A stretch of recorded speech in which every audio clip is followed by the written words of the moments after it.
Hello friends, welcome back to affable daisy and smart learning. നമ്മൾ ഇന്ന് നോക്കുന്നത് 7ാം ക്ലാസ്സിലെ ബേസിക് സയൻസിലെ ചാപ്റ്റർ 1ൻ്റെ പാർട്ട് 4 ആണ്. ബഡ്ഡിങ് എന്ന ടോപ്പിക്കാണ് നമ്മളിന്ന് നോക്കുന്നത്. ബാക്കി ടോപ്പിക്സ് നമ്മൾ കഴിഞ്ഞ ക്ലാസ്സുകളിലായിട്ട് ഡിസ്കസ് ചെയ്തിരുന്നു. ആ വീഡിയോ കാണാത്തവരുണ്ടെങ്കിൽ ചാനലിൽ കയറി വീഡിയോ കണ്ടു. നമുക്കപ്പോൾ ബഡ്ഡിങ് എന്താണെന്ന് നോക്കാം. ആദ്യം തന്നെ അവിടെ ഒരു പിക്ചർ കൊടുത്തിട്ടുണ്ട്. അതിൻ്റെ സൈഡിലായിട്ട് കുറച്ച് ക്വസ്റ്റ്യൻസും ഒരു ഡിസ്ക്രിപ്ഷനൊക്കെ കൊടുത്തിട്ടുണ്ട്. എന്തൊക്കെയാണ് അവിടെ പറഞ്ഞിരിക്കുന്നത് നമുക്ക് നോക്കി നോക്കാം. How about choosing A bud instead of the stem? നമ്മൾ നേരത്തെ ലെയറിംഗ് ഒക്കെ പറഞ്ഞ സമയത്ത്, ലെയറിങ്ങും ഗ്രാഫ്റ്റിംഗ് ഒക്കെ പറഞ്ഞ സമയത്ത് സ്റ്റെമ്മാണ് യൂസ് ചെയ്തിരുന്നത് അല്ലേ? അപ്പോൾ സ്റ്റെമ്മിന് പകരം ഇനിയൊരു ബഡാണ് യൂസ് ചെയ്യുന്നതെങ്കിൽ എന്തായിരിക്കും സംഭവിക്കുക എന്നാണ് ചോദിക്കുന്നത്. Haven you seen the rubber saplings for sale in nurseries? അവിടെ നഴ്സറിയിൽ സെയിൽ ചെയ്യാൻ വെച്ചിരിക്കുന്ന റബ്ബർ പ്ലാന്റ്സിന്റെ പിക്ചേഴ്സ് കൊടുത്തിട്ടുണ്ട്. ഇതുപോലെയുള്ള റബ്ബർ പ്ലാന്റ്സ് നഴ്സറിയിൽ സെയിൽ ചെയ്യാൻ വെച്ചിരിക്കുന്നത് കണ്ടിട്ടുണ്ടോ എന്നാണ് ചോദിക്കുന്നത്. Look at the advertisement of saplings produced through budding. ആ സെയിലിന് വെച്ച പ്ലാന്റ്സിന്റെ കൂടെ അവരൊരു അഡ്വർടൈസ്മെന്റും കൊടുത്തിട്ടുണ്ട്, ഒരു പരസ്യവും കൊടുത്തിട്ടുണ്ട്. എന്തായാലും പറഞ്ഞിരിക്കുന്നേ, quality saplings at reasonable price. നല്ല ക്വാളിറ്റി ഉള്ള പ്ലാന്റ്സ് നല്ല വിലക്കുറവിൽ കിട്ടുന്നുണ്ട് അല്ലേ? അതുപോലെ തന്നെ ഹൈ പ്രൊഡക്ടിവിറ്റി, നല്ല പ്രൊഡക്ടിവിറ്റി ഉണ്ട്, നല്ല വിളവ് കിട്ടുന്നുണ്ട്. തിക്കർ ലാറ്റക്സ്, നല്ല കട്ടിയുള്ള പാലാണ് ഇതിൽ കിട്ടുന്നതെന്നാണ് പറയുന്നത്. റബ്ബറിൻ്റെ പ്ലാന്റിൽ അപ്പോൾ നല്ല കട്ടിയുള്ള ലാറ്റക്സ് ആണെന്നാണ് പറയുന്നത്. What are the advantage of these over the rubber saplings of native origin? അതായത് നമ്മുടെ നാടൻ റബ്ബർ വെറൈറ്റീനെ വെച്ച് നോക്കുമ്പോൾ ഈ റബ്ബർ വെറൈറ്റിക്കുള്ള ഗുണങ്ങൾ എന്തൊക്കെയാണെന്നാണ് ചോദിക്കുന്നത്. എന്തൊക്കെയാണ്? നല്ല ക്വാളിറ്റി ഉള്ള ചെടികളാണ്, ക്വാളിറ്റി സാപ്ലിങ്സ് ആണ് അല്ലേ? ക്വാളിറ്റി സാപ്ലിങ്സ് ആണ്. ഹയർ പ്രൊഡക്ടിവിറ്റി ഉണ്ട്, നാട്ടിലുള്ള റബ്ബർ പ്ലാന്റ്സിനെക്കാട്ടിലും നല്ല പ്രൊഡക്ടിവിറ്റി ഉള്ള പ്ലാന്റ്സ് ആണ്. തിക്കർ ലാറ്റക്സ് ആണ്, അതിന് കിട്ടുന്ന പാല് കുറച്ചും കൂടെ കട്ടിയുള്ളതാണ് എന്നാണ് പറയുന്നത്. How are saplings produce through budding? അങ്ങനെയാണെങ്കിൽ എങ്ങനെയായിരിക്കും ഈ സാപ്ലിങ്സ് ബഡ്ഡിങ്ങിലൂടെ ഉണ്ടാക്കിയെടുക്കുന്നതെന്നാണ് ചോദിക്കുന്നത്. എങ്ങനെയാണെന്ന് നമുക്കപ്പോൾ നോക്കി നോക്കാം.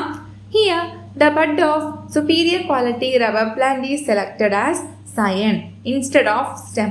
ഇവിടെ നമ്മൾ സയനായിട്ട് ചൂസ് ചെയ്യുന്നത് നല്ല ക്വാളിറ്റി ഉള്ള ഒരു പ്ലാന്റിൽ നിന്നുള്ള ഒരു ബഡാണ്.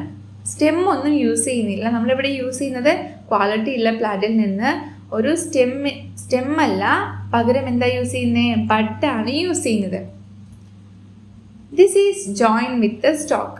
ഈ ക്വാളിറ്റി ഉള്ള നമ്മുടെ ക്വാളിറ്റി ഉള്ള ബഡ് നമ്മൾ സയനായിട്ട് ചൂസ് ചെയ്തു. ആ സയൻ നമ്മൾ റൂട്ട് സ്റ്റോക്കായിട്ട് ജോയിൻ ചെയ്യാണ് ചെയ്യുന്നത്. അപ്പോൾ ബഡ്ഡിങ്ങിൻ്റെ ഡെഫിനിഷൻ അവിടെ കൊടുത്തിട്ടുണ്ട്. Budding is the method of producing superior quality planting material by joining the bud of a superior quality plant with another plant that has roots and belongs to the same species. അപ്പം എന്താ budding എന്നാ പറഞ്ഞിരിക്കുന്നത്? Superior quality ഉള്ള ഒരു പ്ലാന്റിൽ നിന്ന് select ചെയ്യുന്ന ബഡും വേറൊരു റൂട്ടുള്ളൊരു പ്ലാന്റും കൂടി ജോയിൻ ചെയ്യിപ്പിച്ച് നല്ല ക്വാളിറ്റി ഉള്ള പ്ലാന്റ്സ് പ്രൊഡ്യൂസ് ചെയ്യുന്ന പ്രോസസ്സിനെയാണ് എന്ത് വിളിക്കുക? ബഡ്ഡിങ് എന്ന് വിളിക്കുന്നത്. Okay, budding is the method of producing superior quality planting material. നല്ല ക്വാളിറ്റി ഉള്ള പ്ലാന്റിംഗ് മെറ്റീരിയൽ പ്രൊഡ്യൂസ് ചെയ്യുന്ന പ്രോസസ്സാണ് ബഡ്ഡിങ്. എങ്ങനെയാണ് നല്ല ക്വാളിറ്റി ഉള്ള പ്ലാന്റിംഗ് മെറ്റീരിയൽ ഉണ്ടാക്കിയെടുക്കുന്നത്? By joining the bud of a superior quality plant with another plant that has roots and belongs to the same species. ഒരേ ഇനത്തിൽപ്പെട്ട രണ്ട് ചെടികൾ സെലക്ട് ചെയ്യും. അതിൽ നല്ല ക്വാളിറ്റി ഉള്ള ചെടിയിലെ ഒരു നല്ല ക്വാളിറ്റി ഉള്ള ഒരു ബഡും മറ്റൊരു റൂട്ടോട് കൂടിയ പ്ലാന്റും തമ്മിൽ ജോയിൻ ചെയ്യിപ്പിച്ച് പുതിയ നല്ല ക്വാളിറ്റി ഉള്ള ചെടിയായി വളർത്തിയെടുക്കുന്ന പ്രോസസ്സാണ് ബഡ്ഡിങ്. ഓക്കെ, അങ്ങനെയാണ് നമുക്ക് ഇനി അവിടെ ചോദിച്ചിട്ടുണ്ട് ഒരു ജാക്ക് ഫ്രൂട്ട് പ്ലാന്റിൽ ഇതുപോലെ ബഡ്ഡിങ്ങിലൂടെ എങ്ങനെ പുതിയ പ്ലാന്റ് പ്രൊഡ്യൂസ് ചെയ്യാനുള്ള സ്റ്റെപ്സ് അവിടെ കൊടുത്തിട്ടുണ്ട്. 4 മെയിൻ സ്റ്റേജസ് ആണ് ബഡ്ഡിങ്ങിനുള്ളത്. ഏതൊക്കെയാണത് നോക്കി നോക്കാം. ഫസ്റ്റ് സ്റ്റേജ് 1 ആണ് chisel off a bud along with the bark from a branch of a superior quality jackfruit tree. This is the scion. നമ്മൾ എന്ത് ചെയ്യാണ്? നല്ല സുപ്പീരിയർ ക്വാളിറ്റി ഉള്ളൊരു ജാക്ക് ഫ്രൂട്ട് ട്രീ സെലക്ട് ചെയ്യാണ്. അതിൽ നിന്ന് നല്ലൊരു ബഡ് നമ്മൾ എന്ത് ചെയ്യാണ്? ആ പിക്ചറിൽ കാണിച്ചതുപോലെ ആ തൊലി ചെത്തിയെടുക്കാൻ നല്ലൊരു ബഡ് വരുന്ന പോർഷൻ നോക്കിയിട്ട് നമ്മൾ ആ സ്റ്റെമ്മിൽ നിന്ന് കട്ട് ചെയ്ത് മാറ്റിയെടുക്കുന്ന പ്രോസസ്സാണ് സ്റ്റേജ് 1 വരുന്നത്. അടുത്തതായിട്ട് സ്റ്റേജ് 2 ആണ്. സ്റ്റേജ് 2 നമ്മൾ ചെയ്യുന്നത് peel off the bark from the area where the bud is to be inserted in the native jackfruit tree sapling which is grown in a pot or grow bag. അടുത്തതായിട്ട് നമ്മൾ ചെയ്യുന്നത് നമ്മൾ പോട്ടിലോ അല്ലെങ്കിൽ grow ബാഗിലോ ഒക്കെ വളർത്തിയെടുത്തിട്ടുള്ള നാടൻ variety ആയിട്ടുള്ള Jack fruit ട്രീയുടെ ഈ ബഡ് അറ്റാച്ച് ചെയ്യേണ്ട ഭാഗത്ത്, ബഡ് കൂട്ടിച്ചേർക്കേണ്ട ഭാഗത്ത് ചെറുതായിട്ട് തൊലി എന്ത് ചെയ്യുക, പീൽ ഓഫ് ചെയ്യുക, ചെത്തി മാറ്റുകയാണ് ചെയ്യുന്നത്. അപ്പോൾ ഫസ്റ്റ് സ്റ്റേജിൽ നമ്മൾ ബഡ് സെലക്ട്, നല്ല സുപ്പീരിയർ ക്വാളിറ്റിയിലൊരു പ്ലാന്റ് സെലക്ട് ചെയ്തു, അതിൽ നിന്നൊരു ബഡ് സെലക്ട് ചെയ്തു, ആ ബഡ് എന്ത് ചെയ്തു, ചെത്തിയെടുത്തു അല്ലേ. ഒരു മൂർച്ചയുള്ളൊരു ഷാർപ്പുള്ളൊരു സാധനം വെച്ചിട്ട്, ഷാർപ്പുള്ള ഉള്ളിയോ എന്തെങ്കിലുമൊക്കെ വെച്ചിട്ട് എന്ത് ചെയ്തു, ചെത്തിയെടുത്തു. സെക്കൻഡ് സ്റ്റേജിൽ എന്താ ചെയ്യുന്നത്, നമ്മൾ ഏത് പ്ലാന്റിലാണോ ഈ റൂട്ട് സ്റ്റോക്ക്, ഏതാണോ നമ്മൾ റൂട്ട് സ്റ്റോക്ക് ആയിട്ട് എടുത്തത്, ആ റൂട്ട് സ്റ്റോക്കിൽ നമ്മൾ എന്ത് ചെയ്യുക, ഈ ബഡ് അറ്റാച്ച് ചെയ്യുന്ന ഭാഗത്ത് തൊലി ചെത്തി മാറ്റുന്നു. അതാണ് സെക്കൻഡ് സ്റ്റേജ്.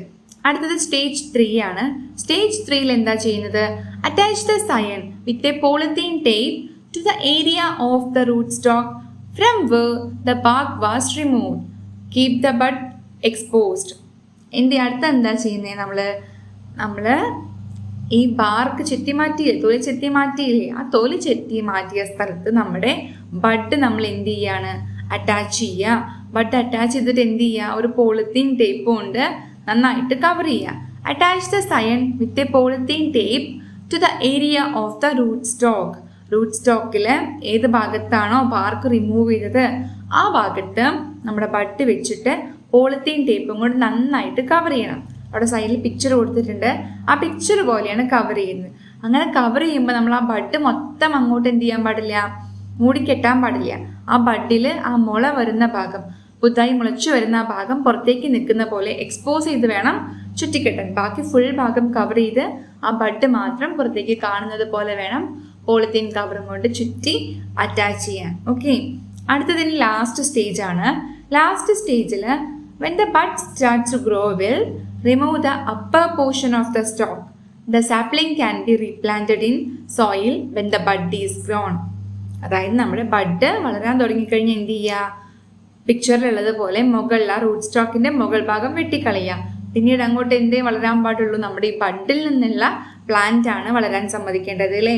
അപ്പം നമ്മുടെ റൂട്ട് സ്റ്റോക്കിന്റെ മുകൾ ഭാഗം, ബഡ് അറ്റാച്ച് ചെയ്തതിന് തൊട്ട് മുകളിലുള്ള കൊമ്പായിട്ട് നമ്മൾ എന്ത് ചെയ്യുക, വെട്ടിക്കളയും. പിന്നീട് അങ്ങോട്ട് വളരുന്നത് നമ്മുടെ ഈ ബഡായിരിക്കും. ഈ ബഡ് നന്നായിട്ട് വളർന്നു കഴിഞ്ഞൊരു പ്ലാന്റ് ആയിക്കഴിഞ്ഞാൽ നമുക്ക് എന്ത് ചെയ്യാൻ പറ്റും, ഇതിനെ മണ്ണിലേക്ക് റിപ്പോർട്ട് ചെയ്യാൻ പറ്റും, മാറ്റി നടാൻ പറ്റും. When the bud starts to grow well, remove the upper portion of the root stock. Bud നന്നായിട്ട് വളരാൻ തുടങ്ങിക്കഴിഞ്ഞാൽ എന്ത് ചെയ്യുക, റൂട്ട് സ്റ്റോക്കിന്റെ അപ്പർ പോർഷൻ കട്ട് ചെയ്ത് കളയുക. The sapling can be replanted in soil when the bud is grown. Bud നന്നായിട്ട് വളർന്നു കഴിഞ്ഞാൽ നമുക്ക് എന്ത് ചെയ്യാൻ പറ്റും, ഈ തൈച്ചെടീനെ മണ്ണിലേക്ക് മാറ്റി നടാൻ പറ്റും എന്നാണ് പറയുന്നത്. Have you understood the stages of budding?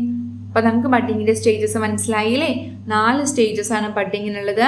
First സ്റ്റേജിൽ എന്താ ചെയ്തേ, നമ്മൾ സുപ്പീരിയർ ക്വാളിറ്റിയിലൊരു പ്ലാന്റ് സെലക്ട് ചെയ്തു. ആ സെലക്ട് ചെയ്ത പ്ലാന്റിൽ നമ്മളൊരു ബഡ് ബാർക്കിൽ നിന്ന് ചെത്തിയെടുത്തു. സെക്കൻഡ് സ്റ്റേജ്, ഈ ബഡ് അറ്റാച്ച് ചെയ്യേണ്ട റൂട്ട് സ്റ്റോക്കിൽ നമ്മൾ എന്ത് ചെയ്തു, ബഡ് അറ്റാച്ച് ചെയ്യേണ്ട സ്ഥലത്ത് ബാർക്ക് ചെത്തി മാറ്റി, തൊലി ചെത്തി മാറ്റി. തേർഡ് സ്റ്റേജ് എന്തായിരുന്നു, attach the scion with polythene tape. നമ്മുടെ സയൻ എന്ത് ചെയ്തു, നമ്മുടെ റൂട്ട് സ്റ്റോക്കിൽ അറ്റാച്ച് ചെയ്തു.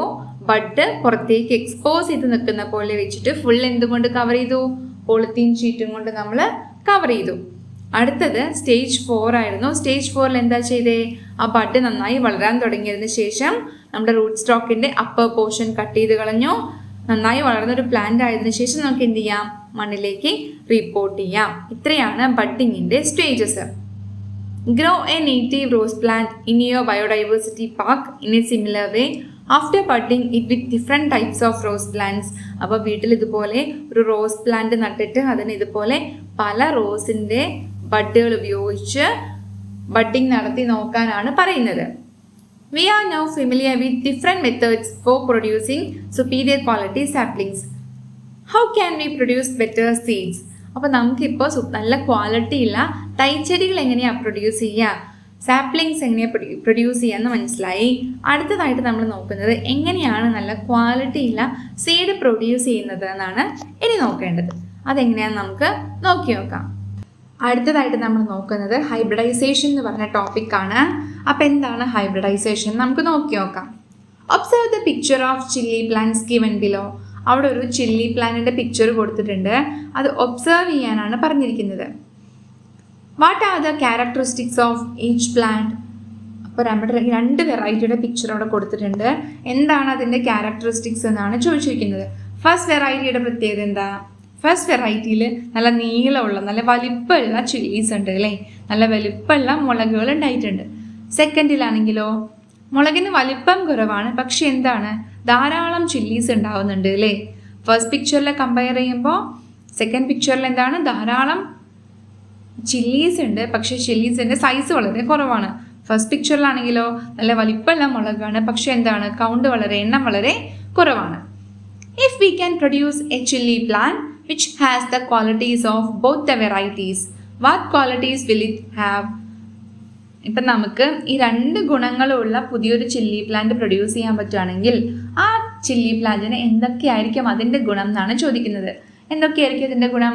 നല്ല വലിപ്പമുള്ള ചില്ലീസ് ആയിരിക്കും, അതുപോലെ തന്നെ എന്തായിരിക്കും നല്ല ധാരാളം ചില്ലീസ് കിട്ടുകയും ചെയ്യും അല്ലേ. ക്വാളിറ്റി ഉള്ള ചില്ലീസ് ആയിരിക്കും, അതുപോലെ തന്നെ ചില്ലീസിൻ്റെ അളവ് ക്വാണ്ടിറ്റിയും വളരെ കൂടുതലായിരിക്കും. How can we produce such A sapling? അങ്ങനെ ഒരു തൈച്ചെടി എങ്ങനെയാണ് ഉണ്ടാക്കിയെടുക്കാൻ പറ്റുക? Are the methods that we have learn so far suitable for this? നമ്മൾ തന്നെ പഠിച്ച ബഡ്ഡിങ്, ഗ്രാഫ്റ്റിംഗ്, ലെയറിംഗ് ഒക്കെ ഇതിൽ ചെയ്യാൻ പറ്റുമെന്നാണ് ചോദിക്കുന്നത്. നമ്മൾ ഇത്ര നേരം പഠിച്ച മെത്തേഡ്സ് ഒന്നും ഇതിൽ അപ്ലിക്കബിൾ അല്ല അല്ലേ. അപ്പോൾ പുതിയ നല്ല സീഡ്സ് പ്രൊഡ്യൂസ് ചെയ്യാൻ വേറെ എന്താ മെത്തേഡ് എന്നാണ് ഇനി നോക്കുന്നത്. What if we can produce seeds that have qualities of both the plants? Seeds are form through pollination. നമുക്കറിയാം സീഡ്സ് എങ്ങനെയാണ് ഉണ്ടാവുന്നത്. സീഡ്സ് ഉണ്ടാവുന്നത് പോളിനേഷൻ വഴിയാണ് അല്ലേ. പോളിനേഷൻ എന്താണ്, ഏതൊക്കെയാണ് പോളിനേറ്റിംഗ് ഏജൻസ്, 2 തരത്തിലുള്ള പോളിനേഷൻ ഏതാണെന്നൊക്കെ നിങ്ങൾ കഴിഞ്ഞ വർഷം പഠിച്ചതല്ലേ. You are familiar with different types of pollination. Observe the illustration of pollination in a pumpkin plant. നിങ്ങൾ കഴിഞ്ഞ വർഷം പോളിനേഷൻ എന്താണെന്ന് പഠിച്ചതാണല്ലേ. എന്നാൽ നമുക്കൊന്ന് നോക്കി നോക്കാം. അവിടെ അപ്പോൾ പോളിനേഷൻ്റെ ഒരു പിക്ചർ കൊടുത്തിട്ടുണ്ട്, അത് നോക്കാനാണ് പറയുന്നത്. ഫസ്റ്റ് വൺ എന്തായിരുന്നു? സെൽഫ് പോളിനേഷൻ്റെ പിക്ചറാണ്. എന്തായിരുന്നു സെൽഫ് പോളിനേഷൻ? സെൽഫ് പോളിനേഷനിൽ എങ്ങനെയാണ് നടക്കുന്നത്?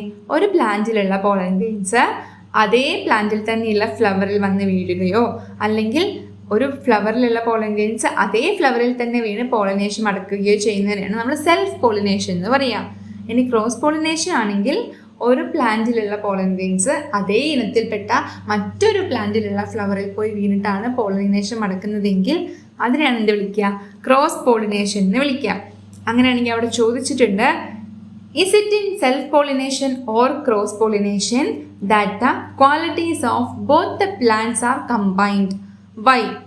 സെൽഫ് പോളിനേഷനിലാണോ ക്രോസ് പോളിനേഷനിലാണോ 2 പ്ലാന്റ്സ് തമ്മിലുള്ള ക്യാരക്ടേഴ്സ് കമ്പൈൻ ചെയ്യുന്നത് എന്നാണ് ചോദിക്കുന്നത്. ഏതിലായിരിക്കും? സെൽഫ് പോളിനേഷനിൽ അതേ പ്ലാന്റിൻ്റെ ക്വാളിറ്റീസ് മാത്രമേ വരുള്ളൂ അല്ലേ. പക്ഷേ ക്രോസ് പോളിനേഷൻ ആണെങ്കിലോ നമ്മൾ ഈ പറഞ്ഞ 2 വെറൈറ്റീസിൻ്റെയും ക്വാളിറ്റീസ് നമുക്ക് കിട്ടണമെങ്കിൽ എന്ത് വേണം? ക്രോസ് പോളിനേഷൻ ചെയ്താൽ മാത്രമേ കിട്ടുള്ളൂ അല്ലേ. What kind of pollination should be carried out to produce a chilli plant that will have the qualities of both the chilli plants? നമുക്ക് 2 ചില്ലി പ്ലാന്റ്സിൻ്റെയും ക്വാളിറ്റി വേണമെങ്കിൽ സെൽഫ് പോളിനേഷൻ ആണോ അതല്ലെങ്കിൽ ക്രോസ് പോളിനേഷൻ ആണോ ചെയ്യേണ്ടതെന്നാണ് ചോദിക്കുന്നത്. നമുക്ക് 2 പ്ലാന്റിൻ്റെയും ക്വാളിറ്റീസ് വേണമെങ്കിൽ ക്രോസ് പോളിനേഷൻ ചെയ്താലേ കിട്ടുള്ളൂ അല്ലേ. അപ്പം നമ്മളിവിടെ എന്താ ചെയ്യേണ്ടത്? ക്രോസ് പോളിനേഷൻ ആണ് ചെയ്യേണ്ടത്. അടുത്തായിട്ട് ചോദിക്കുകയാണ്, if pollination takes place through insects can we B sure that it happened between the chilli plants we have selected? അതായത് ഇപ്പോൾ ക്രോസ് പോളിനേഷൻ നടത്തുന്നത് ഇൻസെക്ട് വഴിയാണെങ്കിൽ നമ്മൾ ഉദ്ദേശിച്ച പ്ലാന്റ്സ് തമ്മിലുള്ള ക്വാളിറ്റീസ് ആണ് മിക്സ് ചെയ്യുക എന്ന് നമുക്ക് പറയാൻ പറ്റുമോ? ഇല്ല അല്ലേ. ആ പ്ലാന്റ്സ് ആ ഒരു ഇൻസെക്റ്റ് വഴി പോളിനേഷൻ നടക്കുമ്പോൾ നമ്മൾ വിചാരിക്കുന്ന പ്ലാന്റ്സ് തമ്മിലുള്ള പോളിനേഷൻ മാത്രം അവിടെ നടക്കണം എന്നില്ല. ആ ഇൻസെക്റ്റ് ഏതൊക്കെ പ്ലാന്റിൽ പോയിരുന്നിട്ടാണ് പോളിനേഷൻ നടത്താൻ നമുക്ക് പറയാൻ പറ്റില്ലല്ലോ. അങ്ങനെയാണെങ്കിൽ നമുക്ക് ഈ പോളിനേഷൻ ആർട്ടിഫിഷ്യലായിട്ട് നമുക്ക് ചെയ്യാൻ പറ്റുമോ എന്നാണ് ചോദിക്കുന്നത്. If not, can cross pollination be done artificially? അതായത് ഇൻസെക്റ്റൊക്കെ പോളിനേഷൻ നടത്തുമ്പോൾ നമ്മൾ വിചാരിച്ച ക്വാളിറ്റീസ് തന്നെ മിക്സ് ആവണമെന്നില്ല. അങ്ങനെയാണെങ്കിൽ നമുക്ക് ഇൻസെക്റ്റിനൊന്നും ഡിപ്പെൻഡ് ചെയ്യാതെ ആർട്ടിഫിഷ്യലായിട്ട് പോളിനേഷൻ നടത്താൻ പറ്റുമോ എന്നാണ് ചോദിക്കുന്നത്. അങ്ങനെ നമുക്ക് ആർട്ടിഫിഷ്യലായിട്ട് പോളിനേഷൻ നടത്തും. അതിനെയാണ് നമ്മൾ ആർട്ടിഫിഷ്യൽ പോളിനേഷൻ എന്ന് പറയുക. അതെങ്ങനെയാണ്, അതിൻ്റെ സ്റ്റേജസ് എന്തൊക്കെയാണെന്ന് നമുക്ക് നോക്കി നോക്കാം. ആർട്ടിഫിഷ്യൽ പോളിനേഷന് 4 മെയിൻ സ്റ്റേജസ് ആണ് ഉള്ളത്. ഫസ്റ്റ് സ്റ്റേജ് എന്താണെന്ന് നമുക്ക് നോക്കി നോക്കാം. ഫസ്റ്റ് സ്റ്റേജിൽ നമ്മൾ ചെയ്യുന്നത് to prevent self pollination, remove stamens from the flowers in which artificial pollination is to be done. നമ്മൾ ഏത് ഫ്ലവറിലാണോ ആർട്ടിഫിഷ്യൽ പോളിനേഷൻ നടത്താൻ ഉദ്ദേശിക്കുന്നത് ആ ഫ്ലവറിൽ സെൽഫ് പോളിനേഷൻ നടക്കാണ്ടിരിക്കാനായിട്ട് നമ്മൾ എന്ത് ചെയ്യണം? ആ പ്ലാന്റിലുള്ള പോളൻ ഗ്രെയിൻസ് ഒക്കെ റിമൂവ് ചെയ്യണം. അതിനായിട്ട് പോളൻ ഗ്രെയിൻസ് അടങ്ങിയിരിക്കുന്ന സ്റ്റേമെൻസ് നമ്മൾ എന്ത് ചെയ്യും? ഫസ്റ്റ് തന്നെ റിമൂവ് ചെയ്യും. അപ്പോൾ ഫസ്റ്റ് സ്റ്റെപ്പ് എന്താണ്? സെൽഫ് പോളിനേഷൻ നടക്കാതിരിക്കാനായിട്ട് പോളൻ ഗ്രെയിൻസ് ഉള്ള സ്റ്റേമെൻസ് നമ്മൾ എന്ത് ചെയ്യും? സ്റ്റേമെൻസ് റിമൂവ് ചെയ്യാണ്. ഈ സ്റ്റേമെൻസിലാണ് എന്ത് വരുന്നത്? പോളൻ ഗ്രെയിൻസ് വരുന്നത്. അപ്പോൾ അങ്ങനെ സ്റ്റേമെൻസ് റിമൂവ് ചെയ്യുന്നതാണ് ഫസ്റ്റ് സ്റ്റെപ്പ്. ദെൻ നമ്മൾ എന്ത് ചെയ്യും? The flower is wrapped well to prevent the pollen grains from other plants falling on it. അടുത്തത് എന്ത് ചെയ്യും? ഈ സ്റ്റേമെൻസ് റിമൂവ് ചെയ്ത ഫ്ലവറിനെ നമ്മൾ നന്നായിട്ട് കവർ ചെയ്യും. എന്തിനാ അങ്ങനെ കവർ ചെയ്യുന്നേ? ഇനി വേറെ ഫ്ലവറിൽ നിന്നല്ല പോളൻ ഗ്രെയിൻസ് വന്ന് ഈ ഫ്ലവറിൽ വീഴാതിരിക്കാൻ അല്ലേ? അപ്പോൾ വേറെ പോളൻ ഗ്രെയിൻസ് ഒന്നും വന്ന് വീഴാതിരിക്കാനായിട്ട് നമ്മൾ ആ ഫ്ലവറിനെ നന്നായിട്ട് കവർ ചെയ്ത് വെച്ചു. Then third step, pollen grains from flowers of a plant belonging to the same species but having different qualities are collected using a brush. നമ്മൾ ഇനി വേറൊരു പ്ലാന്റിൽ നിന്ന് എന്ത് കളക്ട് ചെയ്യാണ്? പോളൻ ഗ്രെയിൻസ് കളക്ട് ചെയ്യാണ്. സെയിം സ്പീഷീസിൽ ഇതേ ഇനത്തിൽപ്പെട്ട പ്ലാന്റിൽ നിന്ന് തന്നെയാണ് എന്ത് കളക്ട് ചെയ്യുന്നത്? പോളൻ ഗ്രെയിൻസ് കളക്ട് ചെയ്യുന്നത്. ബട്ട് നമുക്ക് എന്താ വേണ്ടത്? വേറെ ക്വാളിറ്റീസ്, ഡിഫറെൻറ്റ് ക്വാളിറ്റീസിനെ മിക്സ് ചെയ്യാനാണ് അല്ലേ? അപ്പം നമ്മൾ സെയിം സ്പീഷീസിൽ പെട്ട വേറെ ക്വാളിറ്റീസ്, ഡിഫറെൻറ്റ് ക്വാളിറ്റീസ് ഉള്ള ഒരു ഫ്ലവറിൽ നിന്ന് എന്ത് കളക്ട് ചെയ്യുന്നു? നമ്മൾ പോളൻ ഗ്രെയിൻസ് കളക്ട് ചെയ്യുന്നു. എങ്ങനെ കളക്ട് ചെയ്യുന്നത്? ഒരു ബ്രഷ് യൂസ് ചെയ്തിട്ട് കളക്ട് ചെയ്യുന്നു. അവിടെ പിക്ചർ കൊടുത്തിട്ടുണ്ട്. അങ്ങനെ ഒരു ബ്രഷ് യൂസ് ചെയ്തിട്ട് നമ്മൾ പോളൻ ഗ്രെയിൻസ് കളക്ട് ചെയ്തു. അടുത്ത സ്റ്റെപ്പിൽ pollen grains thus collected are deposited on the stigma of the flower which is to be pollinated artificially. നമുക്ക് ഏത് ഫ്ലവറിലാണോ ആർട്ടിഫിഷ്യലായിട്ട് പോളിനേഷൻ നടത്തേണ്ടത് ആ ഫ്ലവറിൻ്റെ സ്റ്റിഗ്മയിൽ നമ്മൾ ബ്രഷ് കൊണ്ട് കളക്ട് ചെയ്ത പോളൻ ഗ്രെയിൻസ് കൊണ്ടുപോയി ഡെപ്പോസിറ്റ് ചെയ്യണം. ഓക്കെ, അപ്പോൾ ഫോർത്ത് സ്റ്റെപ്പിൽ നമ്മൾ എന്താ ചെയ്യുന്നത്? നമ്മൾ കളക്ട് ചെയ്ത പോളൻ ഗ്രെയിൻസ്, നമ്മൾ ബ്രഷ് ഉപയോഗിച്ച് കളക്ട് ചെയ്ത പോളൻ ഗ്രെയിൻസ് നമുക്ക് ഏത് പ്ലാന്റിലാണോ പോളിനേഷൻ നടത്തേണ്ടത്, ഏത് ഫ്ലവറിലാണോ പോളിനേഷൻ നടത്തേണ്ടത് ആ ഫ്ലവറിൻ്റെ സ്റ്റിഗ്മയിൽ കൊണ്ടുപോയിട്ട് ഡെപ്പോസിറ്റ് ചെയ്യണം. Then last stage, the flower is wrapped again to prevent pollination from other flowers. എന്നിട്ട് അങ്ങനെ നമ്മൾ പോളൻ ഗ്രെയിൻസ് ഡെപ്പോസിറ്റ് ചെയ്തതിന് ശേഷം വീണ്ടും നമ്മൾ എന്ത് ചെയ്യാണ്? ആ ഫ്ലവറിനെ നന്നായിട്ട് കവർ ചെയ്ത് പ്രൊട്ടക്ട് ചെയ്യാണ്. എന്തിനായിരിക്കും പിന്നെയും കവർ ചെയ്യുന്നത്? പിന്നെയും കവർ ചെയ്തിട്ടില്ലെങ്കിൽ എന്ത് ചെയ്യും? വേറെ ഫ്ലവേഴ്സ് എന്നുള്ള പോളൻ ഗ്രെയിൻസ് വീണ്ടും വന്ന് വീഴാനുള്ള സാധ്യതയുണ്ട്. അതുകൊണ്ട് നമ്മൾ എന്ത് ചെയ്തു? ആ ഫ്ലവറിനെ ഒന്നും കൂടി കവർ ചെയ്ത് പ്രൊട്ടക്ട് ചെയ്ത് വെച്ചു. അപ്പോൾ ആർട്ടിഫിഷ്യൽ പോളിനേഷന് 5 മെയിൻ സ്റ്റെപ്സ് ആണുള്ളത്. ഫസ്റ്റ് സ്റ്റെപ്പ് എന്തായിരുന്നു? To prevent self pollination, remove stamens from the flowers in which artificial pollination is to be done. ഏത് ഫ്ലവറിലാണോ ആർട്ടിഫിഷ്യൽ പോളിനേഷൻ നടത്താൻ പോകുന്നത് ആ ഫ്ലവറിലുള്ള പോളൻ ഗ്രെയിൻസ് ഒക്കെ നമ്മൾ എന്ത് ചെയ്യാണ്? റിമൂവ് ചെയ്യുക. അതിനായിട്ട് നമ്മൾ എന്ത് ചെയ്തു? ആ ഫ്ലവറിൻ്റെ സ്റ്റേമെൻസ് ഒക്കെ റിമൂവ് ചെയ്ത് മാറ്റി. Then second step, the flower is wrapped well to prevent the pollen grains from other flowers falling on it. വേറെ ഫ്ലവേഴ്സിൽ നിന്നുള്ള പോളൻ ഗ്രെയിൻസ് വന്ന് വീഴാതിരിക്കാൻ ഈ ഫ്ലവറിനെ എന്ത് ചെയ്തു? നന്നായിട്ട് നമ്മൾ കവർ ചെയ്തു. Then third step, pollen grains from flowers of a plant belonging to the same species but having different qualities are collected using a brush. നമ്മൾ അടുത്തതായിട്ട് പോളൻ ഗ്രെയിൻസ് കളക്ട് ചെയ്യാണ്. എവിടുന്നാണ് പോളൻ ഗ്രെയിൻസ് കളക്ട് ചെയ്യുന്നത്? Same സ്പീഷീസിൽ പെട്ട പക്ഷേ different ആയിട്ടുള്ള qualities ഉള്ള ഒരു ഫ്ലവർ സെലക്ട് ചെയ്യുകയും അതിൽ നിന്ന് നമ്മൾ എന്ത് ചെയ്യാണ്? പോളൻ ഗ്രെയിൻസ് ബ്രഷ് യൂസ് ചെയ്ത് കളക്ട് ചെയ്യുകയാണ് ചെയ്യുന്നത്.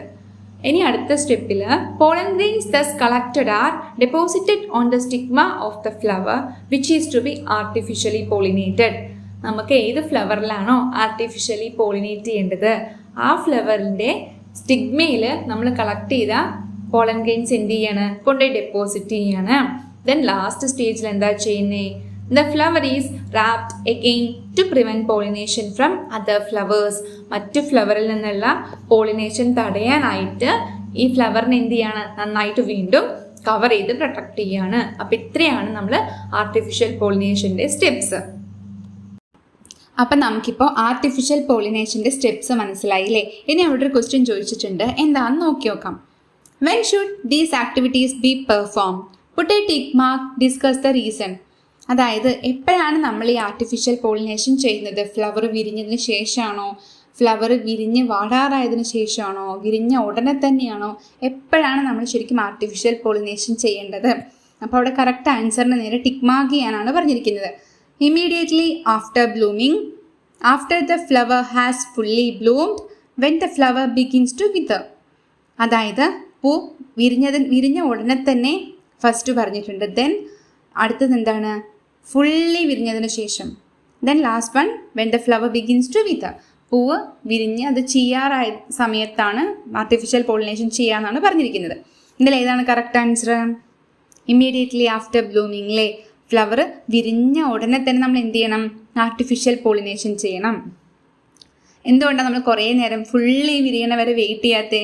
അങ്ങനെ ഫുള്ളി വിരിയണ വരെ വെയിറ്റ് ചെയ്ത് കഴിഞ്ഞാൽ ചിലപ്പോൾ പോളൻ ഗ്രെയിൻസ് വന്ന് വീഴാനുള്ള ചാൻസ് ഉണ്ട്. അപ്പം നമ്മൾ വിചാരിച്ച റിസൾട്ട് കിട്ടണം എന്നില്ല അല്ലേ? അപ്പോൾ എപ്പോഴും ആർട്ടിഫിഷ്യൽ പോളിനേഷൻ ചെയ്യുമ്പോൾ ശ്രദ്ധിക്കേണ്ട ഒരു കാര്യമാണ്, ഫ്ലവർ ബ്ലൂം ചെയ്ത് വിരിഞ്ഞ ഉടനെ തന്നെ എന്ത് ചെയ്യണം? ആർട്ടിഫിഷ്യൽ പോളിനേഷൻ നടത്തേണ്ടതുണ്ട്. എന്നാൽ മാത്രമേ നമ്മൾ ഉദ്ദേശിക്കുന്ന റിസൾട്ട് നമുക്ക് കിട്ടുള്ളൂ. അപ്പോൾ ആർട്ടിഫിഷ്യൽ പോളിനേഷൻ ഇവിടെ കഴിഞ്ഞു. ഇനി അടുത്ത നമ്മൾ നോക്കുന്ന ടോപ്പിക്ക് ഹൈബ്രിഡൈസേഷൻ ആണ്. Hybridization is the method of production of seeds by artificially pollinating two plants which have different qualities and belonging to the same species. നമ്മൾ നേരത്തെ പറഞ്ഞു, ചില്ലിയുടെ കേസ് പറഞ്ഞപ്പോൾ പറഞ്ഞു അല്ലേ, നല്ല ക്വാളിറ്റിയുള്ള സീഡ്സ് പ്രൊഡ്യൂസ് ചെയ്യുന്നത് ഹൈബ്രിഡൈസേഷൻ വഴിയാണ്. എന്താണ് ഹൈബ്രിഡൈസേഷൻ? ഒരേ സ്പീഷീസിൽ, ഒരേ ഇനത്തിൽപ്പെട്ട രണ്ട് വ്യത്യസ്ത ഗുണങ്ങളുള്ള, രണ്ട് ഡിഫറെൻറ്റ് ക്വാളിറ്റീസ് ഉള്ള പ്ലാന്റ്സിനെ തമ്മിൽ ആർട്ടിഫിഷ്യലി പോളിനേഷൻ നടത്തിച്ച് അതിൽ നിന്ന് നല്ല ക്വാളിറ്റിയുള്ള സീഡ് പ്രൊഡ്യൂസ് ചെയ്യുന്ന പ്രോസസ്സിനെയാണ് എന്ത് വിളിക്കുക? Hybridisation. Hybridisation is the method of production of seeds by artificially pollinating two plants which have different qualities and belonging to the same species.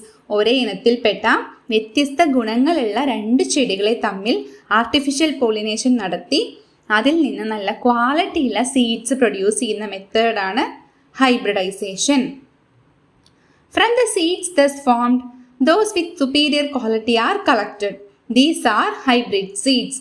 അങ്ങനെ നമ്മൾ ഉണ്ടാക്കിയ സീഡ്സിൽ നിന്ന് നമ്മൾ നല്ല ക്വാളിറ്റിയുള്ള സീഡ് സെലക്ട് ചെയ്യുന്നു. ആ സീഡിനെയാണ് നമ്മൾ എന്ത് വിളിക്കുക? Hybrid seed. These are hybrid seeds. അപ്പോൾ എന്താണ് ഹൈബ്രിഡൈസേഷൻ? എക്സാമിന് ചോദിച്ചാൽ നമ്മൾ എന്താ പറയുക?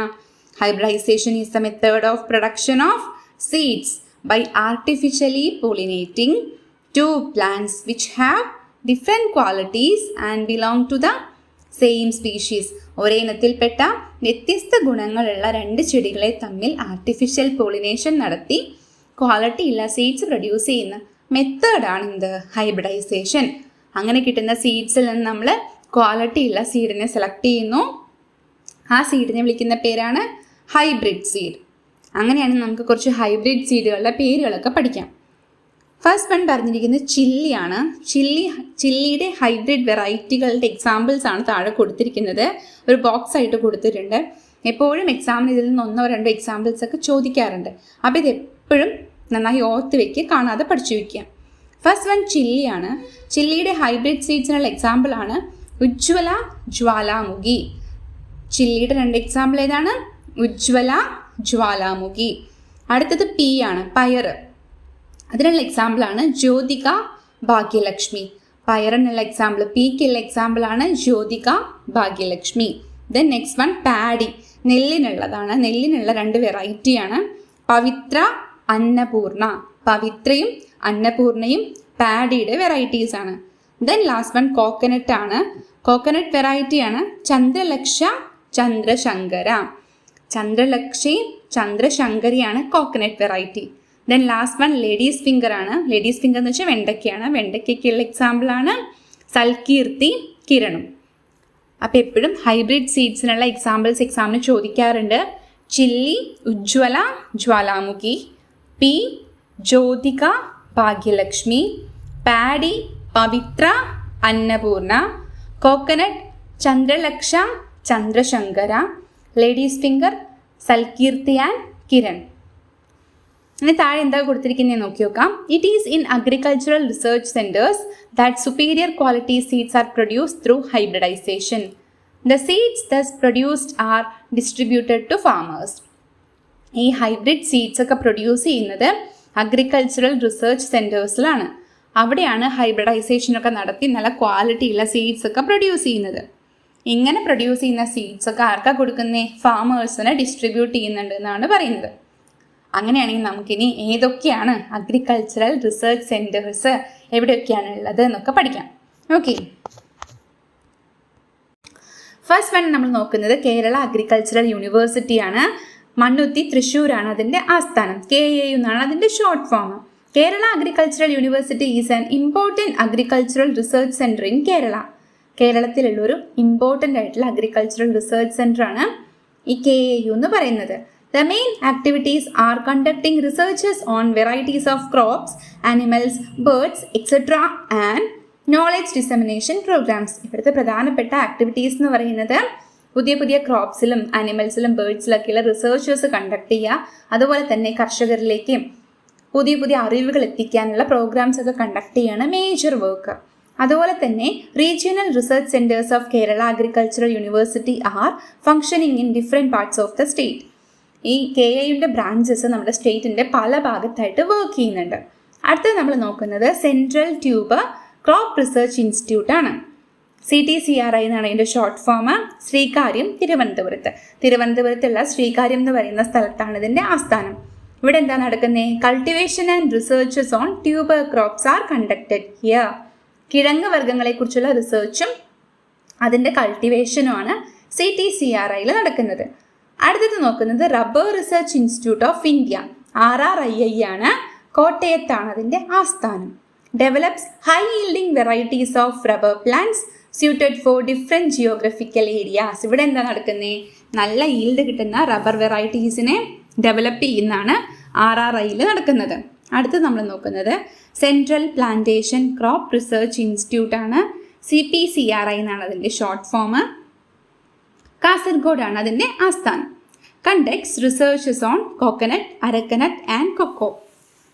തേങ്ങ, അടയ്ക്ക, അതുപോലെ തന്നെ കൊക്കോ, അതിലൊക്കെയുള്ള റിസർച്ച് കണ്ടക്ട് ചെയ്യാണ് ഈ CPCRIയിൽ നടക്കുന്നത്. അപ്പം നമ്മൾ കേരളത്തിലുള്ള പ്രധാനപ്പെട്ട അഗ്രികൾച്ചറൽ റിസർച്ച് സെൻറ്റേഴ്സിനെ കുറിച്ചാണ് പറഞ്ഞത്. First one Kerala agricultural university ആയിരുന്നു. KAU എന്നാണ് ഷോർട്ട് ഫോം. മണ്ണുത്തി, തൃശ്ശൂരാണ് ആസ്ഥാനം. Second one central tuber crop research institute അല്ലെങ്കിൽ CPCRI. ശ്രീകാര്യം, തിരുവനന്തപുരത്താണ്. ട്യൂബേഴ്സ്, കിഴങ്ങ് വർഗ്ഗങ്ങളെക്കുറിച്ചുള്ള റിസർച്ചസും അതിൻ്റെ കൾട്ടിവേഷനുമാണ് CPCRIയിൽ നടക്കുന്നത്. അടുത്തത് rubber research institute of India, RRII ആണ്. ആ പേരിൽ തന്നെ മനസ്സിലാക്കാം, high yielding varieties of rubber develop ചെയ്യാണ് അവിടെ നടക്കുന്നത്. അടുത്തത് central plantation crop research institute അല്ലെങ്കിൽ CPCRI. ഇത് കാസർഗോഡാണ്. ഇവിടെ എന്താ നടക്കുന്നത്? Conducts researches on coconut, arecanut and cocoa. Coconut, arecanut, cocoa അതിലൊക്കെയുള്ള റിസർച്ചസ് നടക്കുന്ന സ്ഥലമാണ് CPCRI. അപ്പോൾ എക്സാമിന് ചിലപ്പോൾ അഗ്രികൾച്ചറൽ റിസർച്ച് സെൻറ്റേഴ്സിനുള്ള എക്സാമ്പിൾസോ അല്ലെങ്കിൽ അതിൻ്റെ ഷോർട്ട് ഫോം തന്നിട്ട് ഡെവലപ്പ് ചെയ്യാനോ, അതല്ലെങ്കിൽ ഓരോ സെൻറ്റേഴ്സിലും എന്തൊക്കെ ആക്ടിവിറ്റീസാണ് കണ്ടക്ട് ചെയ്യാനൊക്കെ ചോദിച്ചു കഴിഞ്ഞാൽ എഴുതാൻ കിട്ടണം. അപ്പോൾ വൃത്തിയായിട്ട് ഓർത്ത് വെക്കുക. അപ്പോൾ ഇന്നത്തെ ക്ലാസ്സിൽ ഇത്രയൊക്കെ ഉള്ളൂ. അപ്പോൾ നമ്മൾ ബഡ്ഡിങ് എന്നാണ് തുടങ്ങിയത്. ബഡ്ഡിങ് എന്താണെന്ന് പറഞ്ഞു, ഹൈബ്രിഡൈസേഷനെ കുറിച്ച് പറഞ്ഞു, ആർട്ടിഫിഷ്യൽ പോളിനേഷൻ പറഞ്ഞു, ദെൻ നമ്മൾ അഗ്രികൾച്ചറൽ റിസർച്ച് സെൻറ്റേഴ്സിനെ കുറിച്ചും പഠിച്ചു. ക്ലാസ് ഇഷ്ടമാവുകയാണെങ്കിൽ ലൈക്ക് ചെയ്യുക, ഷെയർ ചെയ്യുക, സബ്സ്ക്രൈബ് ചെയ്യുക. Thank you for watching.